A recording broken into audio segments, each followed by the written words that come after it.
সজনে ফুল দিয়ে তো অনেক রেসিপি বাড়িতে তৈরি করে থাকেন, যেমন বড়া করে থাকি আমরা, তারপরে চচ্চড়ি করে থাকি। কিন্তু সজনে ফুল দিয়ে এই রেসিপিটি একবার হলেও বাড়িতে করবেন।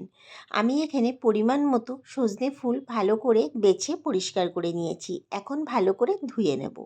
আর মশলার জন্য নিয়েছি 2টো পেঁয়াজ কুচি, 14 থেকে 15 কোয়া রসুন, একটা গোটা টমেটো কুচি, স্বাদ অনুযায়ী প্রয়োজন মতো কাঁচা লঙ্কা। সব কিছু বেশ ভালো করে ধুয়েও নিয়েছি। এখন কড়াইতে বেশ খানিকটা সর্ষের তেল বসিয়ে দিয়েছি। আর এখানে তেল হিসেবে কিন্তু সর্ষের তেলটাই ব্যবহার করতে হবে। প্রথমে রসুনের কোয়াগুলোকে তেলের মধ্যে দিয়ে বেশ ভালো করে লাল করে ভেজে নেব। ঠিক এরকম লাল করে কিন্তু ভাজতে হবে। যখন এরকম লাল হয়ে আসবে তখন তুলে নিতে হবে। এবার ওই তেলের মধ্যেই বেশ খানিকটা কালো জিরে ফোড়ন দিয়ে দিলাম।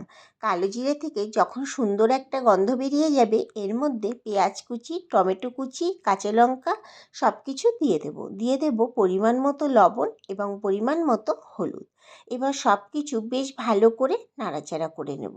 গ্যাসের ফ্লেমটাকে মিডিয়ামে রেখে নাড়াচাড়া করতে হবে, যাতে নাড়তে নাড়তেই সব কিছু বেশ ভালোভাবে নরম হয়ে যায়। এখন এখানে পেঁয়াজ আর টমেটোটা কিন্তু অনেকটাই নরম হয়ে এসেছে। আরও 2 থেকে 3 মিনিট মতো নাড়াচাড়া করে নেব, যাতে একদম সম্পূর্ণ নরম হয়ে যায়। যখন এরকম পর্যায়ে চলে আসবে, এর মধ্যে দিয়ে দেব অল্প কয়েকটা চিংড়ি মাছ। ধরুন 10-12টা চিংড়ি মাছ ব্যবহার করেছি। এখন চিংড়ি মাছটাকেও সব কিছুর সাথে ভালোভাবে নাড়াচাড়া করে নেব। আর এই রেসিপিতে অবশ্যই চিংড়ি মাছটা ব্যবহার করার চেষ্টা করবেন, তবেই কিন্তু ভীষণ সুস্বাদু হবে। এবার সব কিছু যখন এরকম লাল করে ভাজা হয়ে যাবে, তখন এর মধ্যে ধুয়ে রাখা সজনে ফুলগুলোকে দিয়ে দেব। সজনে ফুলগুলোকেও সব কিছুর সাথে বেশ ভালোভাবে নাড়াচাড়া করে নেব। এই সময় কিন্তু গ্যাসের ফ্লেমটাকে একদম লোতে রাখতে হবে, নয়তো ফুলগুলো কিন্তু পুড়ে যেতে পারে। 2 থেকে 3 মিনিট এইভাবে নাড়াচাড়া করে নেব, যাতে সব মশলার সাথে আর তেলের সাথে সজনে ফুলগুলো বেশ নরম হয়ে যায়। আর সজনে ফুল নরম হতে কিন্তু বেশি সময় লাগে না। আর এর মধ্যে ভেজে রাখা রসুনগুলোকে দিয়ে দিলাম। দিয়ে 1 মিনিট মতো নাড়াচাড়া করে নেব। এবার কড়াই থেকে তুলে নিয়ে একটা প্লেটে ছড়িয়ে রাখতে হবে ঠান্ডা করে নেওয়ার জন্য। এখন আমি এখানে একটা প্লেটে এইভাবে ছড়িয়ে রেখে দিয়েছিলাম।